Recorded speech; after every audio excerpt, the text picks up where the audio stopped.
The royal family, the epitome of high standards, decency and dignity. From the Queen to minor royals, the House of Windsor live under the constant glare of public scrutiny. Harry was dressed in this Nazi uniform. When that photograph was revealed and was published by the newspapers, all hell broke out. When they fall from grace, it's front-page news. The Prince of Wales was in fact in love with another woman. They exposed the whole fragile state of the marriage.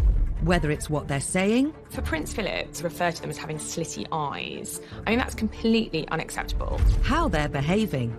He had not enough to do. He was falling out of nightclubs, somewhat inebriated. Or who they fall in love with. He was divorced. She was a princess. The royal household were absolutely aghast. The media had an absolute field day when this relationship became public. This was a very racy royal girlfriend indeed. Royal scandals matter. The repercussions ripple through Britain. For the first time, you have a senior member of the royal family actually telling the world what is wrong with her marriage. Controversy can even cast questions over the crown itself. You think, well, why are we having a royal family if this is how they behave? Some royal scandals are beyond the palace's control, whether it's unwanted intruders. It was a huge scandal at the time, horrifying for a nation who expect their monarch to be better protected. Or troublesome in-laws. There will always be debacles with the Markles, and whenever they step into the light, they will cause another scandal. These are the stories that caused scandals at the palace, told by those that witnessed them. But the whole thing was embarrassing for the royal family. Not only did she wash her dirty linen in public, before it was washed, she held it up so everybody could see every little stain.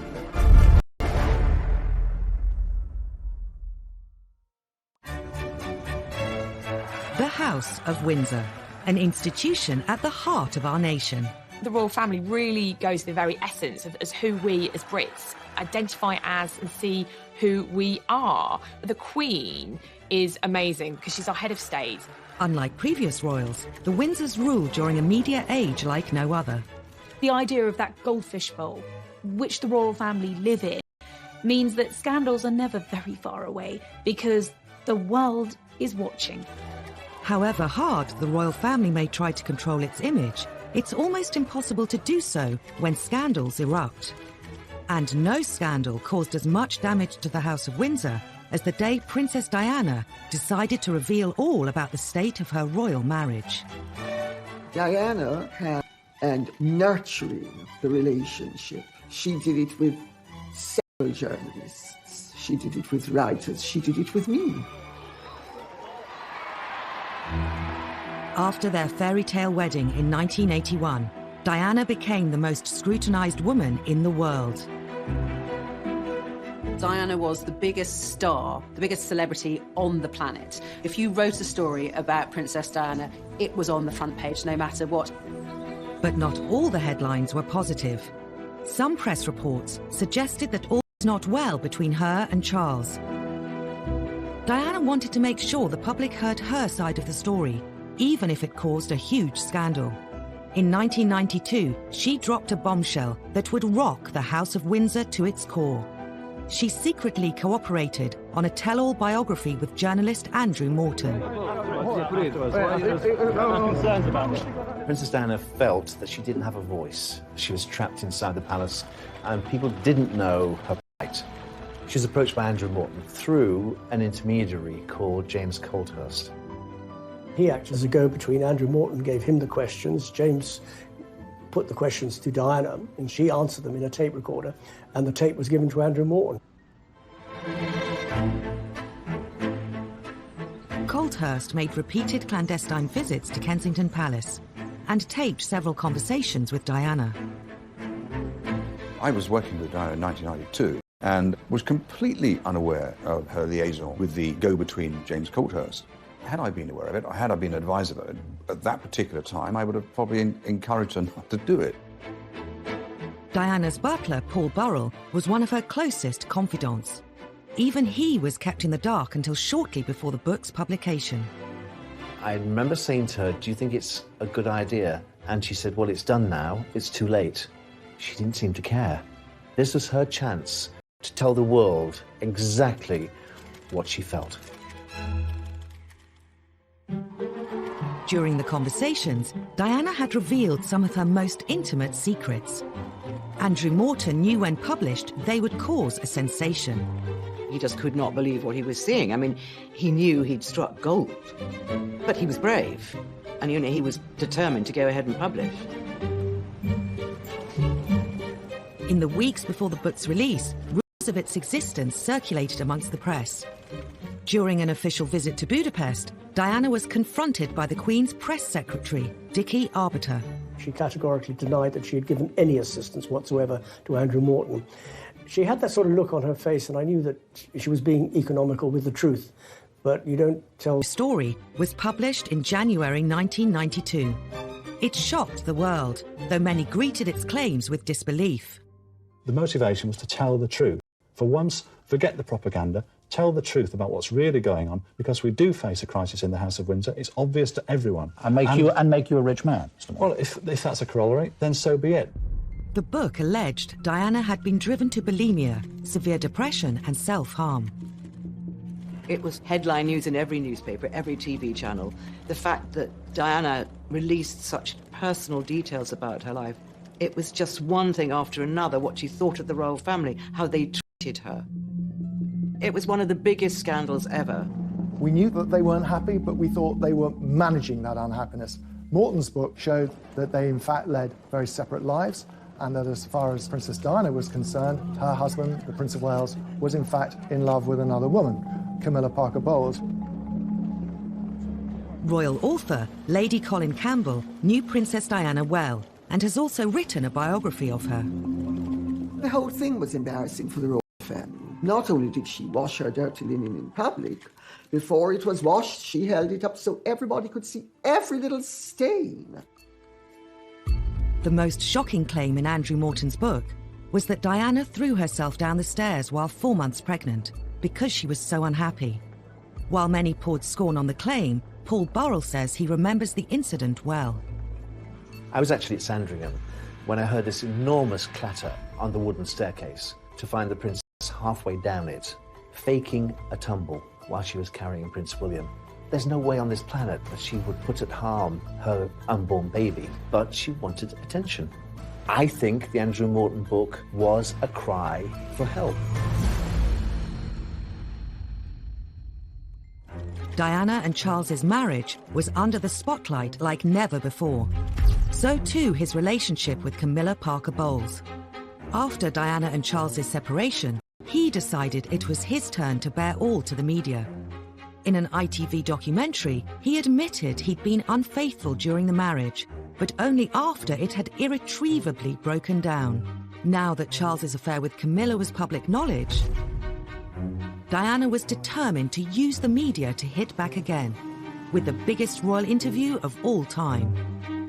The princess always thought that revenge was a dish best served cold. Undeterred by the scandal that would inevitably ensue, once again Diana secretly collaborated with a journalist to broadcast her side of the story. During the summer of 1995, she'd been introduced to a young man working for Panorama called Martin Bashir, and heads of the palace. Diana and Martin Bashir would go on to hold a series of secret meetings. I used to go to White City and bring him back in my car in the boot so that nobody would see him. Martin Bashir would relish the prospect of being brought into Kensington Palace in the boot, mysteriously, secretly. Diana eventually agreed to Martin Bashir's request to film an interview. But fearful Buckingham Palace would find out, she kept it a secret, even from her press secretary, Geoffrey Crawford. At the time, for her press secretary and for the Queen not to know that this explosive interview was being planned and then filmed and then broadcast without knowledge was an extraordinary breach of protocol. Paul Burrell had helped arrange Diana's meetings with Bashir, but she was obsessed with secrecy. It was a Sunday afternoon. The princess said, "You haven't seen your family this week. Why don't you go home and see your wife and children?" I thought, this is strange. I took the opportunity to go home. The coast was now clear.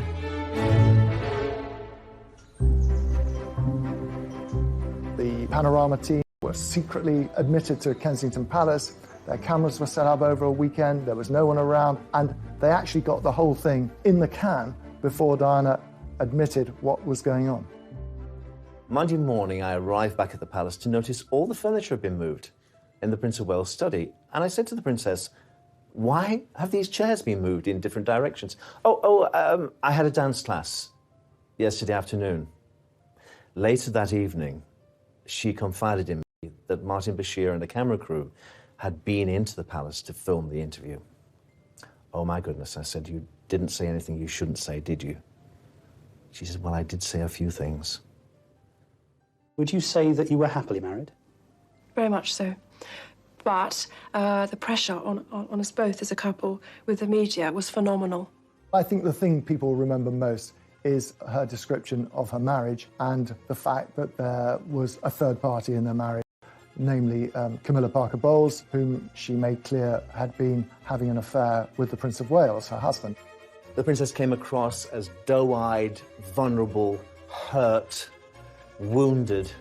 She knew exactly what she was doing, even down to her makeup and the way she was dressed. The way she presented herself on that Panorama interview was key to winning over the hearts of the nation. It got more than 22 million viewers. You can also see why the royal household was so totally devastated by it, and they didn't even know it was happening when it was being planned. With Army officer James Hewitt.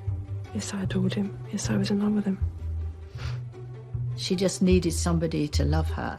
Diana would make one more shocking comment about Charles's future role as king. Being Prince of Wales produces more freedom now, and being king would be a little bit more suffocating. And because I know the character, I would think that the top job, as I call it, would bring enormous limitations to him. And I don't know whether he could adapt to that. Some think Diana was driven by an ulterior motive. The thing that people objected to, not only in the royal family, but in establishment circles, was how she had tried to deprive Charles of his rights to the throne. Her agenda was, if the Queen dies and Charles is out of the line of succession, William becomes king and she can work herself into the position of being regent. I mean, the whole thing was madness. Diana's interview made headlines the world over.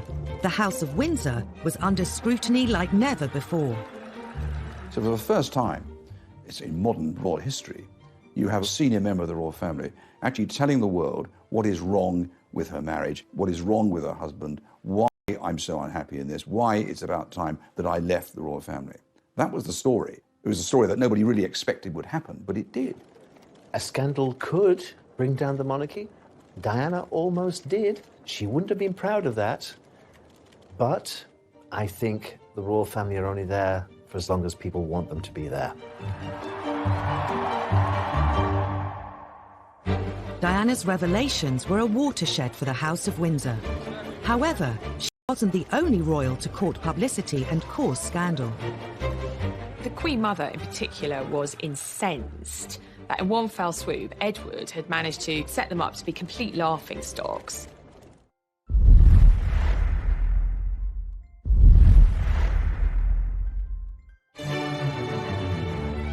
As reigning monarch for over 65 years, the Queen has had to endure decades of royal scandals. Many have involved her 4 children. The youngest, Prince Edward, and his wife Sophie, nowadays keep a low profile. He's the only one with a successful marriage of the Queen's 3 boys. He's the only one whose marriage hasn't ended in divorce, still happily married with 2 children. In his younger days, Edward attracted his fair share of headlines. Like Diana, he courted the media, in his case with sometimes disastrous results. Edward's first taste of controversy came in 1986. After graduating from Cambridge University, he followed his father theatre, but Edward decided to go into the Marines, which was a surprise for some people because he didn't appear to be cut out for it. This was a classic example where someone should have taken Edward on one side and said, this might not be your cup of tea. Just 4 months into his training at Sandhurst, Edward dropped a bombshell. Ingrid Seward was writing a biography of him at the time. Prince Edward was home for the weekend, and he told his family that he was going to quit the Marines. They said, don't be ridiculous. And they talked him round. He said, oh, OK, I'll stay. And he drove back to his base camp the next morning and handed in his resignation. And Princess Anne was driving back to Gloucestershire and nearly put a car in the ditch when she heard on the radio that Edward had resigned, because the last thing she knew, that they'd had this really good talk, and he'd said he'd stay in. The news was received with natural disappointment that His Royal Highness had come to this decision.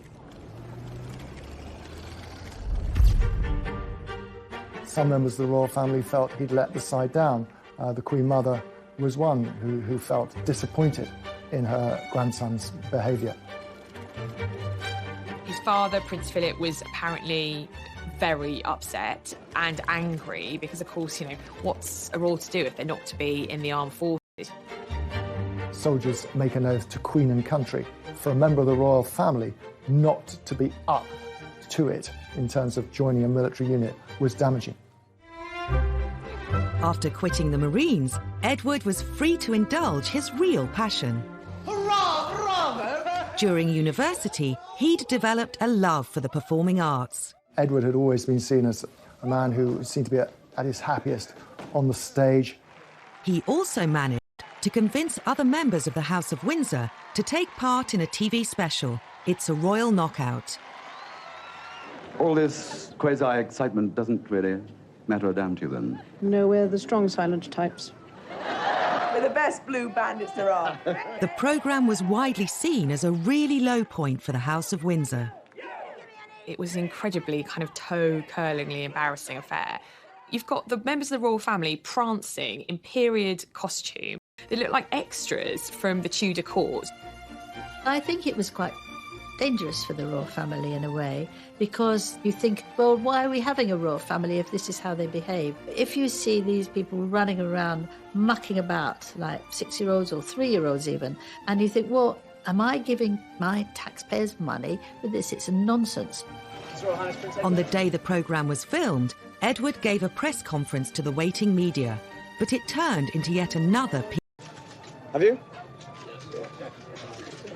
Well, thanks for sounding so bloody enthusiastic. Richard Kay was the Daily Mail's royal correspondent covering the day's events and was at the press conference. And he said, what did you think of it? Well, we couldn't really answer because we hadn't been allowed to see it, at which point Edward sort of threw his toys out of the pram, if you like. What did you think of it? Thanks. I thought it was... He displayed a very impetuous side of his character, and of course it was reflected in the television broadcasts and the newspaper accounts at the time. If Edward hoped It's a Royal Knockout would bring the royal family's image up to date, the whole affair did precisely the opposite.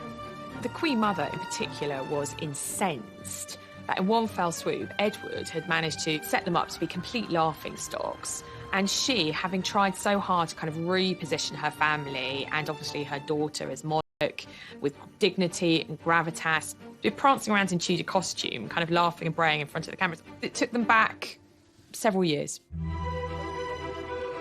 The fiasco didn't deter Edward from embarking on a career in television. In 1993, he started his own TV company, Ardent Productions.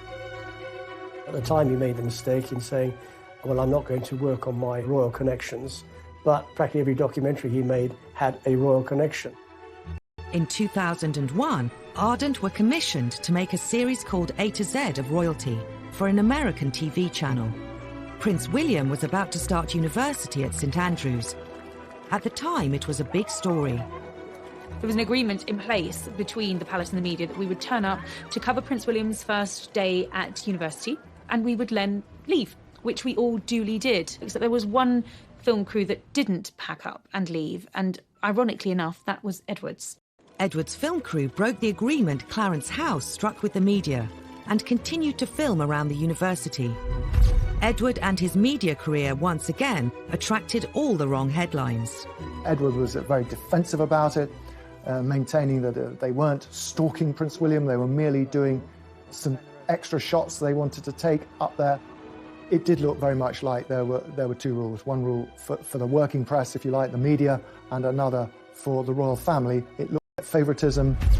Press reports claimed Ardent's bungling caused a huge bust-up between Edward and William's father.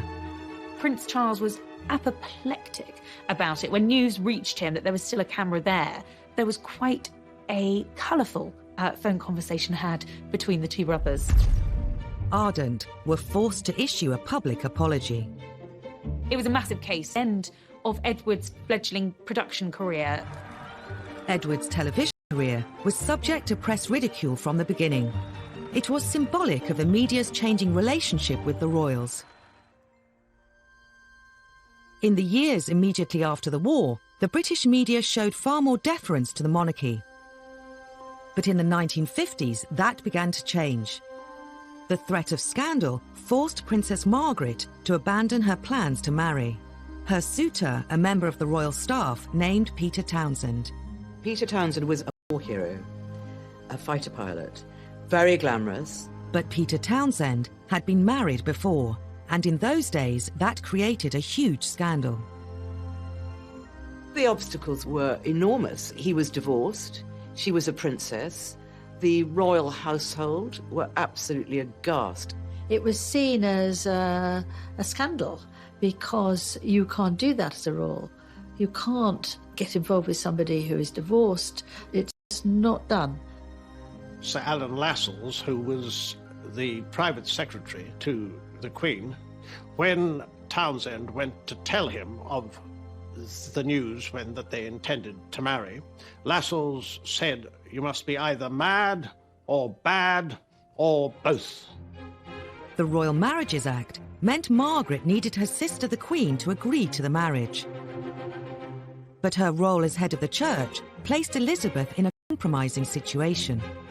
The Queen was head of the Church of England, therefore could not condone the remarriage of divorced people in church. So for Princess Margaret, that was going to be tricky.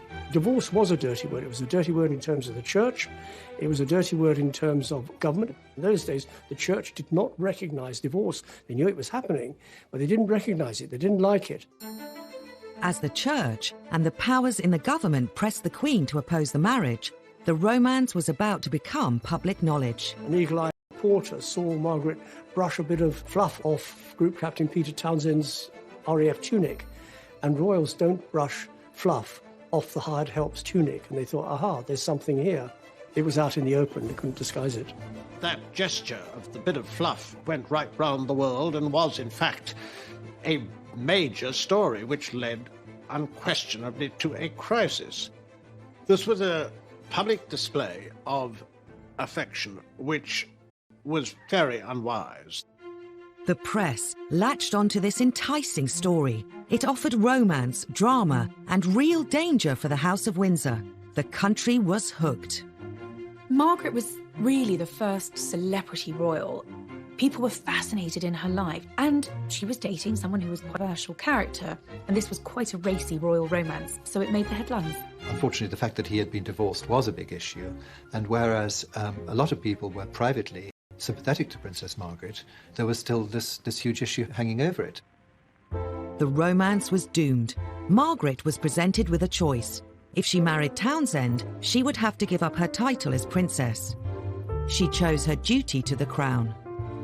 She issued a rare statement in which she said that she had decided not to marry Peter Townsend. She recognised that being Princess Margaret and given her place in line to the British throne, that actually it was a case of duty before self, and that was what she decided to do. It was the first of the post-war scandals to hit the royal family. It was tragedy in many ways that Margaret hadn't been able to marry him. He was her first love, the big love of her life. The Queen's intervention quelled the growing controversy around Princess Margaret's love affair. But the damage to royal reputations was done, and the floodgates had been opened. The age of deference was over. The royal family was now fair game. Half a century later, tales of a tearaway prince would create more shocking headlines in the tabloid press. Prince Harry did have a very troubled adolescence. He missed his mother a lot.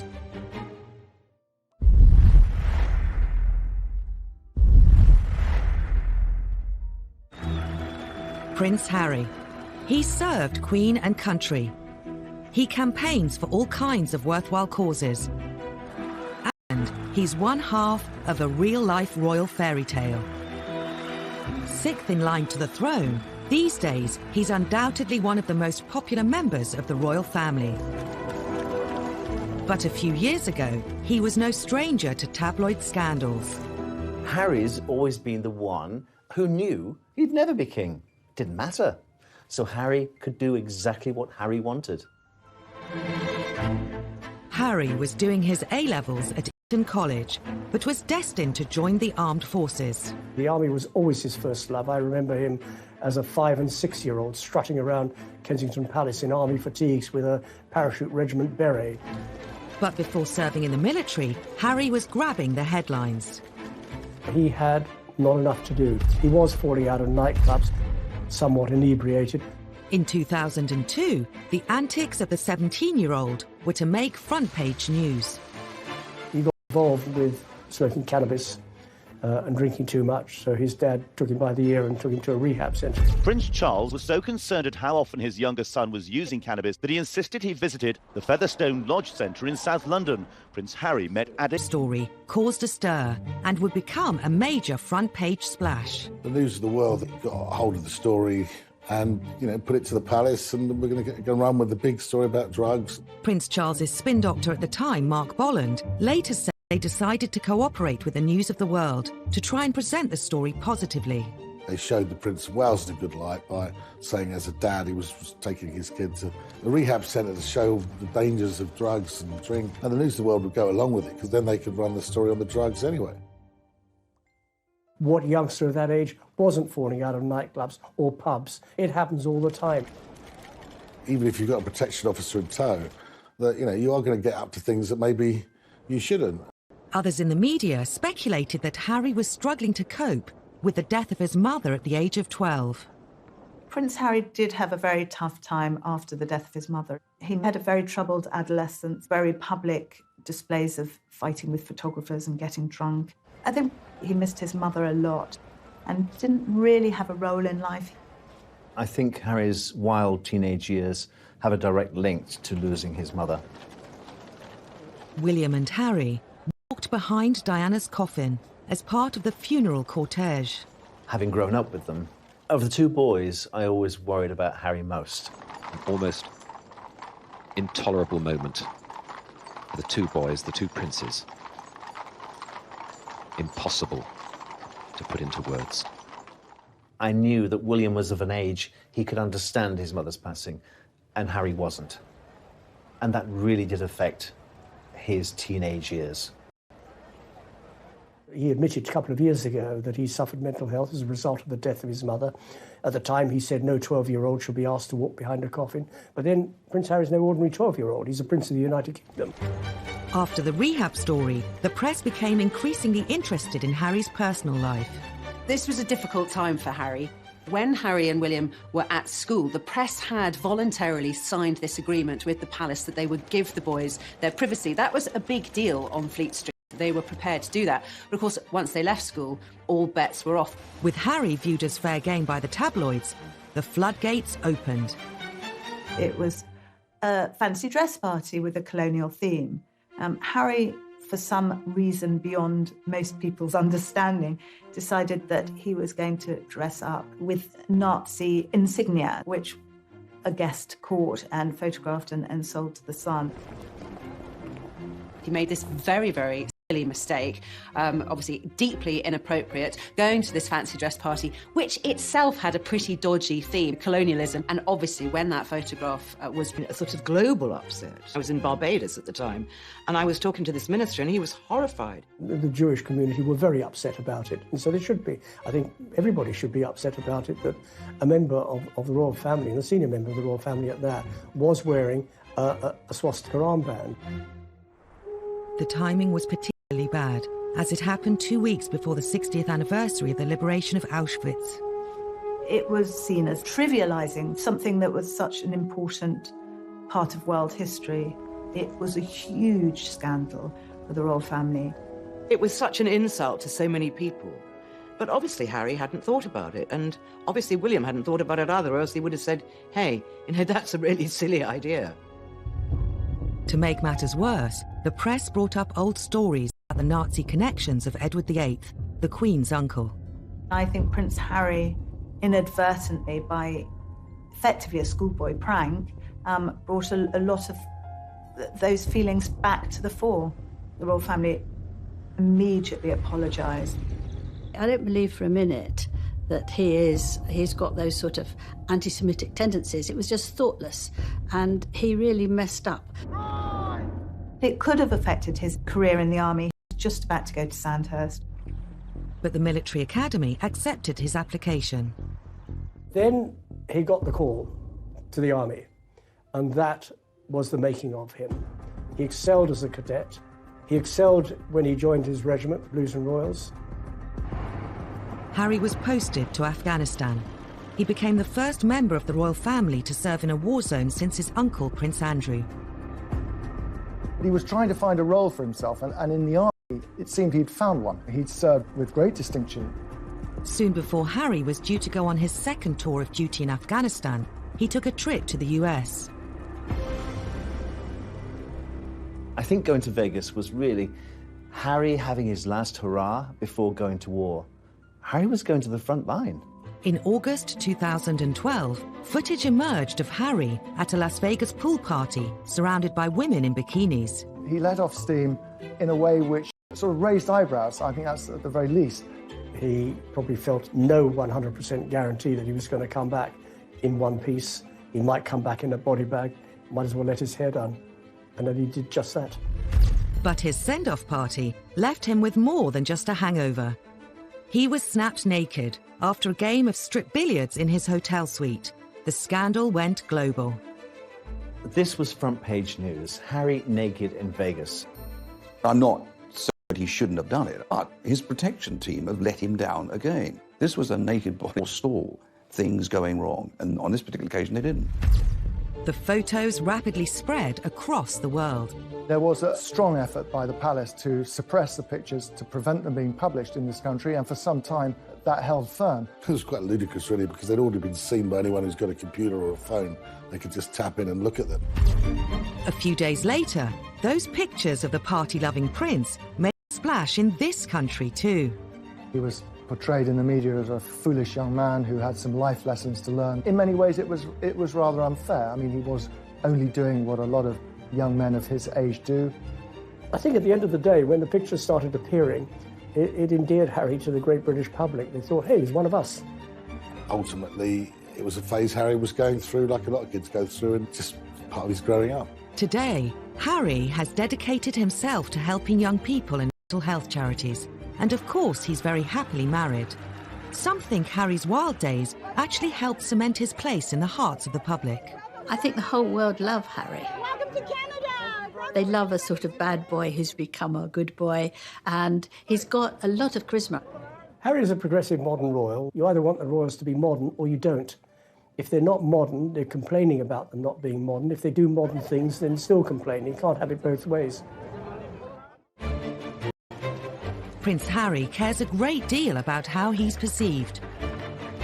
But the same couldn't be said of his grandfather.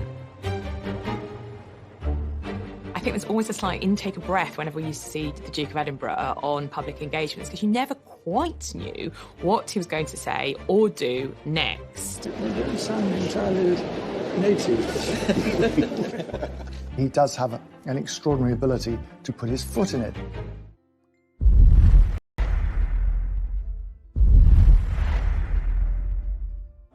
Before retiring from public engagements well into his 90s, Prince Philip did a remarkable job, accompanying the Queen on royal visits throughout the UK and all over the globe. We've now seen the world's most experienced pluck on there. He's also known for his blunt sense of humour. Philip would rather be known for his one-liners than for his gaffes, of course. But nevertheless, that's how many of these jokes, if that's what they are, have been interpreted by the media over the years. I mean, he does have an extraordinary ability to apparently put his foot in it. Historically, whether he's giving a speech to dignitaries, greeting world leaders, or being given a tour of a hospital, Prince Philip has been known to offend his hosts. Thank you. like intake of breath whenever we used to see the Duke of Edinburgh on public engagements, because you never quite knew what he was going to say or do next. And that's led to a string of scandals and a huge array of headlines. The Duke of Edinburgh definitely has a reputation for being gaffe-prone. Some of them are funny. Thank you very much indeed for your kind welcome and for the very nice things you've said about me, and also for this excellent dinner. I can tell you that I'm prepared to grace almost anything for a meal like that. Some of them are very non-PC. Prince Philip today unveiled an award, but also at one point observed that a somewhat dilapidated fuse box looked as though it was put in by an Indian. And some of them are downright offensive. They don't sound entirely native. I just don't think he can help himself. He just says what he thinks. And I suppose in the 1920s and 1930s you could get away with that. Prince Philip is a law unto himself. I think it would take a very, very brave person to say, sir, by the way, can you just tone it down a bit? No one tells Prince Philip what to do, first and foremost. He is his own man. He says what he thinks and what he feels. At the centre of a storm, the Duke visiting Ely Cathedral today, saying nothing more about handguns. On his behalf, though, a lengthy apology from Buckingham Palace after he questioned the wisdom of new restrictions. He is trying to say the right thing, and sometimes it doesn't come out quite right.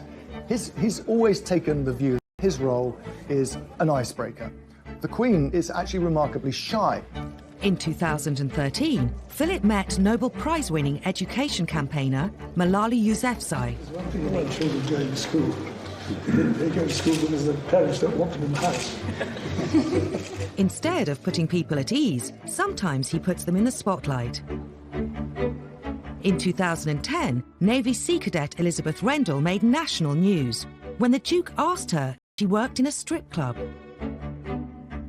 He was with people in uniform. He's always much more comfortable with naval and army types, and he obviously felt secure in their surrounding that he could crack a joke.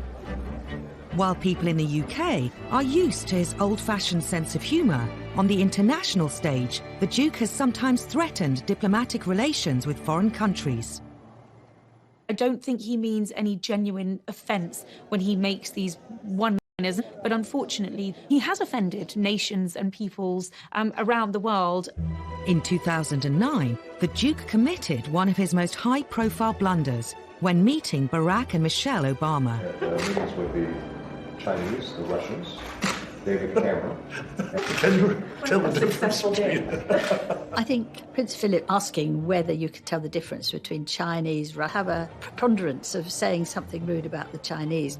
In 1986, while on a state visit to China, Philip made arguably his most infamous and catastrophic blunder of all.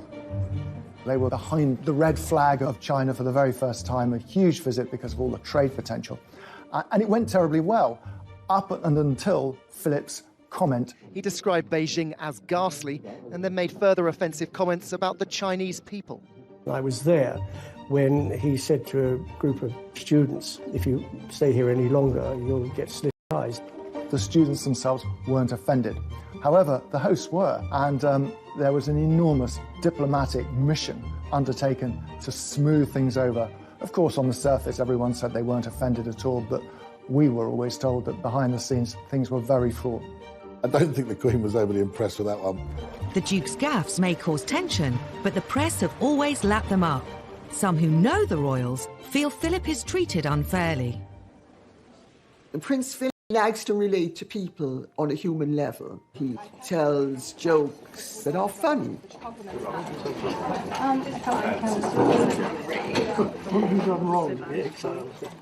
But if you hijack the joke and take it out of its context, it can be misinterpreted. The problem is when Prince Philip makes a gaffe, all the press are absolutely delighted because there they have their story. During royal tours, there's always somebody that goes off on what they call gaff watch. They follow Prince Philip to see if he says anything rude or inappropriate or racist, and he nearly always used to come up with some very funny remark.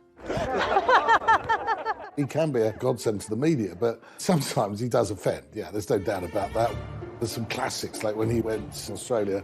In 2001, the Duke was accompanying the Queen on a royal tour of Australia to help mark her Jubilee.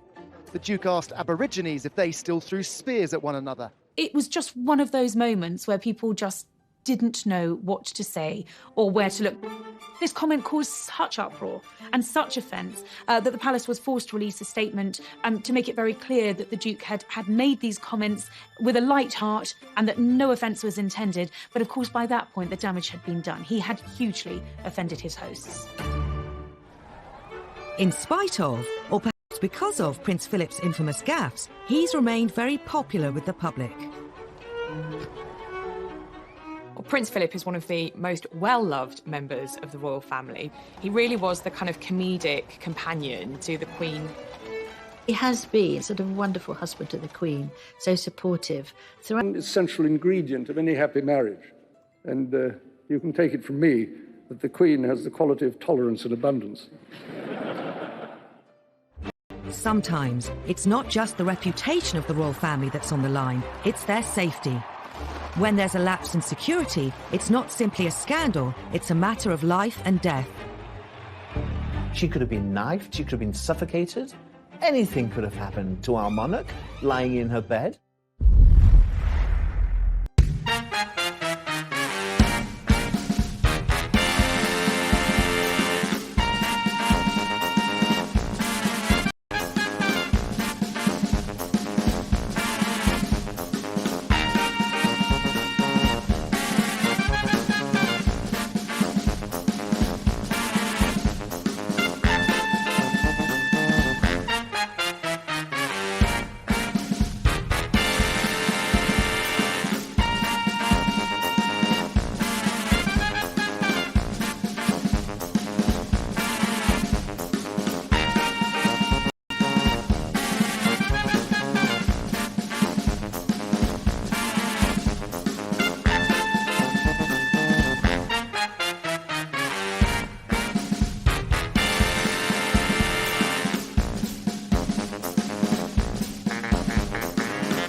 While we're used to seeing the public lives of the royals, what goes on behind palace walls has always been more of a mystery.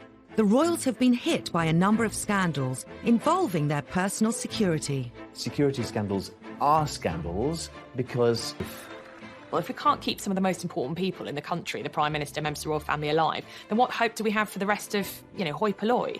As stories have emerged of royal security lapses, they've given us a glimpse into the private lives of our royal family. In the early 1980s, an intruder at Buckingham Palace got dangerously close to the Queen. I think in this day and age especially, the security of the Queen is of the utmost importance, and we have to ensure that we do have the best security in place and protection for her. You would think that Buckingham Palace is one of the most secure properties in the land. You're wrong. 7 a.m. on a hot July morning in 1982. 33-year-old unemployed decorator Michael Fagan was suffering from severe depression after the breakup of his marriage. He found himself outside Buckingham Palace and spotted an open window. Back in the day, the security was there, but not enough. Fagan scaled the 14-foot-high perimeter wall. After clambering up a drain pipe and through the open window, he began wandering the corridors of the palace. Within minutes, he reached the wing housing the royal apartments, including including the Queen's bedroom. He had managed to completely evade royal protection and security and get straight to the Queen. On his way in, Fagan had set off an alarm sensor, but thinking the alarm was faulty, the police silenced it. To make matters worse, the armed police officer, who should have been outside the royal bedroom, was away from his post. Fagan walked straight into the Queen's bedroom, where she was fast asleep. He could easily have killed the Queen in her bed, and that would have been it. He sat on her bed, and apparently she kept him calm by having a nice chat. Minutes later, the palace police bundled him out of the room. Her Majesty told me the story personally. I said, well, that's extraordinary. She's plus. He was gripping a broken ashtray and he was bleeding on my counterpane. All she was worried about was the bloodstain on her bedclothes. She wasn't worried about her safety at all. Anything could have happened to our monarch lying in her bed. She could have been knifed, she could have been suffocated. It was a huge scandal at the time, horrifying for a nation who expect their monarch to be better protected. The embarrassment and the scandal reverberated through the corridors of Buckingham Palace, down the Mall into Westminster. It was such a national scandal that the Home Secretary offered his resignation. The Queen said no, but he obviously felt embarrassed enough to offer it, and I think that was right. Michael Fagan wasn't charged, but did spend the next 6 months in a psychiatric hospital. The scandal meant that royal security was doubled and Her Majesty could sleep safely. 2 decades later, the royals were hit by yet another security scandal at Prince William's 21st birthday party. It seemed lessons hadn't been learned. It's impossible to believe that an imposter can get into Windsor Castle, particularly something as high profile as Prince William's 21st birthday party, and yet that's what happened. The theme of the party was out of Africa. Unbeknown to the news crews filming the build-up, they'd caught on camera the man who would be on the front pages of the tabloids the next day. And it wasn't the birthday boy. Happy birthday! Dressed as Osama bin Laden wearing a ball gown, a little-known comedian, Aaron Barshak, the self-styled comedy terrorist, was parading around Windsor's streets, pretending to be one of Will's party guests. You can see from the footage Barshak walking up Castlegate, up to the castle, all dressed up as a comedy terrorist with a big black beard and his robes. Because, of course, trying to monitor who's meant to be there and who's not meant to be there when everybody is dressed in ridiculous outfits does make it harder for the security services. However, the comedian was dressed in a pink dress and a fake beard, so he clearly didn't fit with the theme. He should have set security alarm bells going much earlier than he did. But in fact, he was able to slip in undetected. How he managed to scale the walls, how he subsequently managed to infiltrate the party. I mean, this was the stuff of almost unbelievable reports the next day. The walls of Windsor Castle successfully kept out the rebel barons in the 13th century, but they were no match for a man in a peach-coloured ball gown and a false beard. He managed to get past the police security and into the castle, which, by the way, is a pretty big place, straight into the party. I mean, that was a huge security breach. Barshak climbed onto the stage where Prince William was making a speech. He kissed him on the cheek before eventually being detained. He certainly shouldn't have been allowed to get anywhere near, let alone kissing distance, of William. The fact that he got on stage, no one realised anything was wrong until Prince William looked at him and said, "Who the hell are you?" It is rare for almost all senior members of the royal family to be gathered together in one place. And if Barshak had been someone with evil intent, well, you can imagine the consequences. There was a huge public outcry. David Blunkett, the Home Secretary at the time, had to make grovelling apologies on behalf of the police. Security breaches don't get any bigger than that. It was a huge royal scandal, and suddenly all of the attention was off the birthday boy and on what was essentially a massive security threat. David Blunkett did also, interestingly, put the boot into the royal family. He clearly wasn't prepared to take the full blame on behalf of the police and said that the royal family had specifically asked for lighter touch policing on that night. Every tourist would be talking about a very different story today. Could the lax security around the royals have prompted the idea behind the next breach? Less than 6 months later, an undercover reporter infiltrated the royal household and got a job as a footman. The reporter faked a CV, bogus references, and somehow managed to elude royal security and all of the checks that surely go with applying for a job in the household.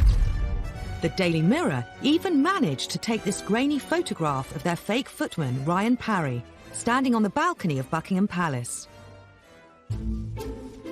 The Mirror journalist described how his uniform guaranteed virtually unlimited access to every part of the palace. For the Daily Mirror, this was a massive coup, revealing the most astonishing details about the domestic lives of the royal family.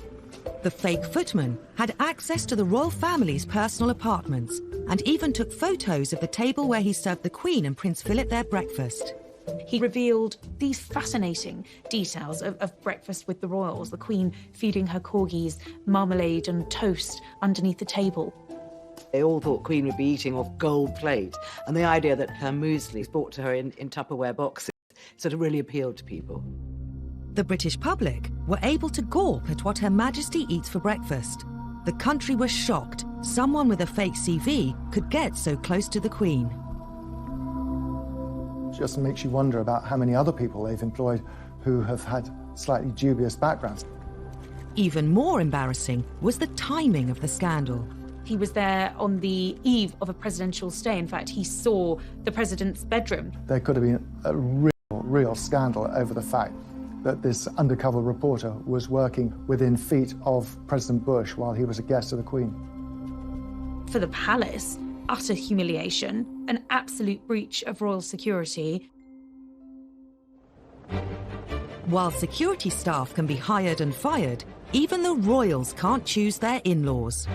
The Markles, they're not going anywhere. Meghan's family obviously want to cash in on her fame and her royal connections.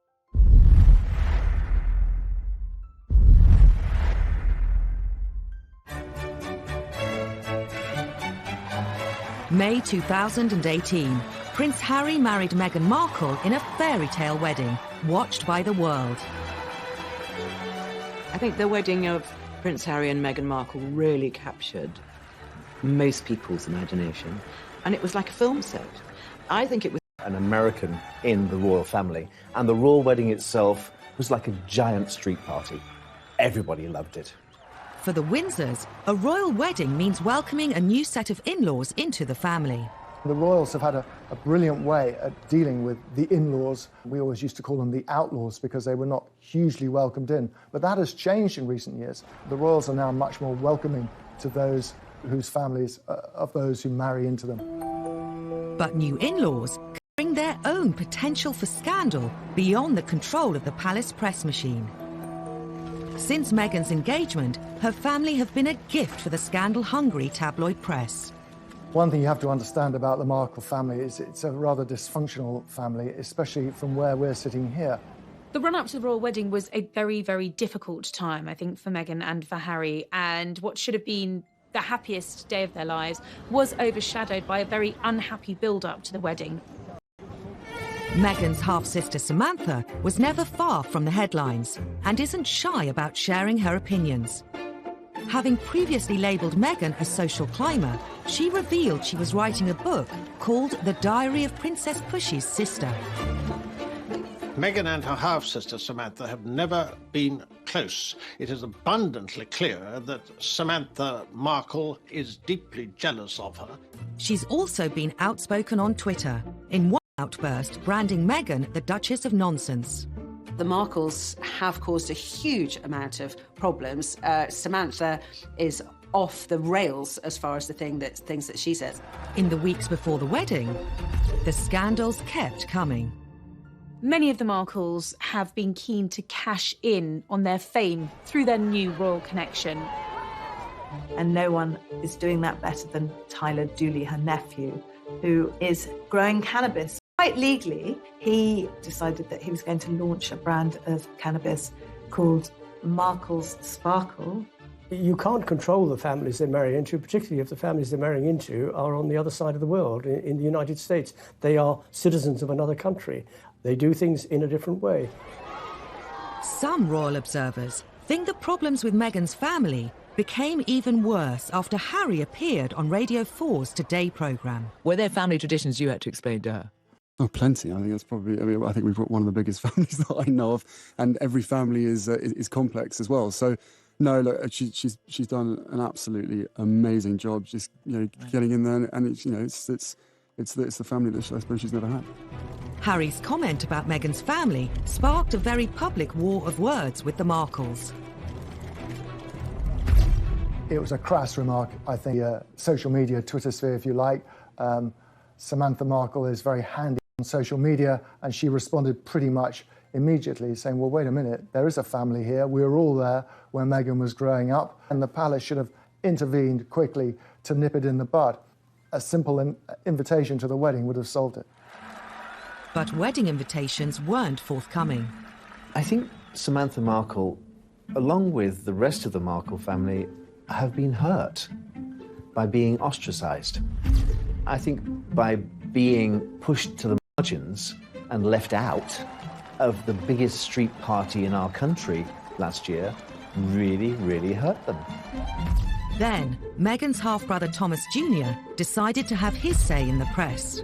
He decided in his wisdom that he was going to write an open letter to Prince Harry, suggesting that he called off the wedding and saying, it's not too late, mate, to get out of it, and my half-sister is shallow and jaded and conceited. Obviously, that was mortifying for poor Meghan and Prince Harry, who really wants to protect her from her family, as far as I can see.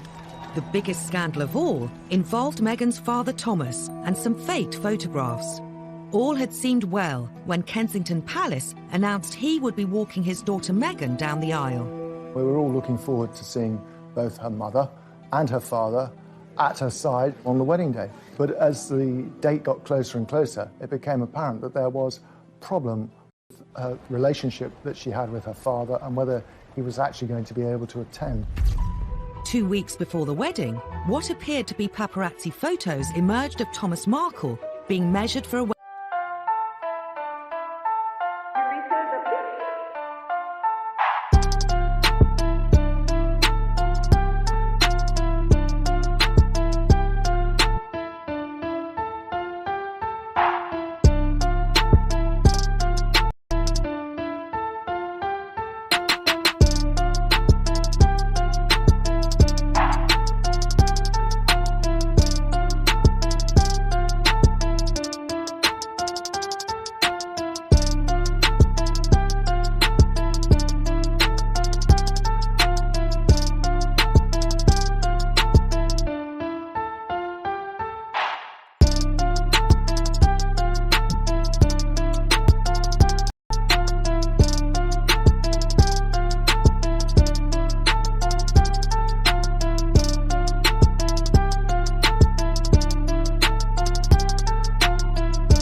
wedding suit.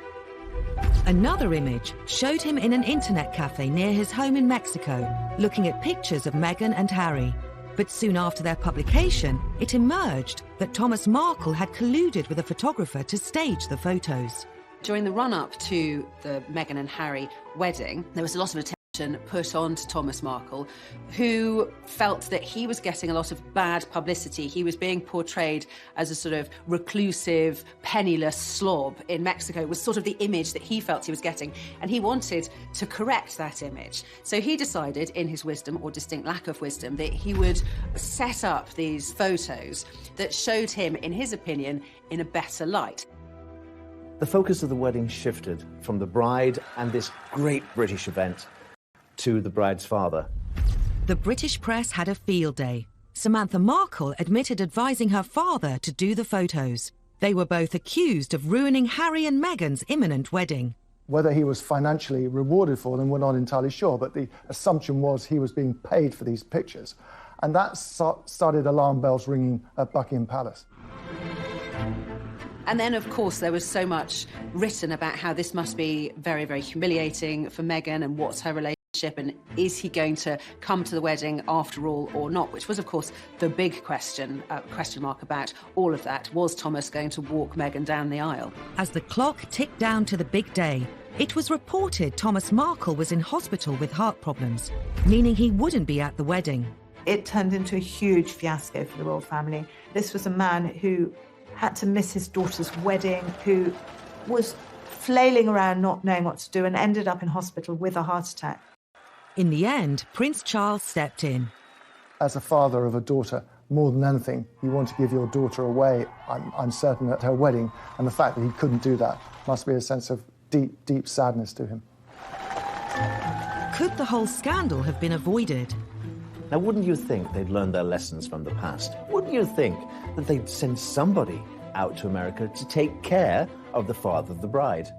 Thomas Markle was a loose firework waiting to go.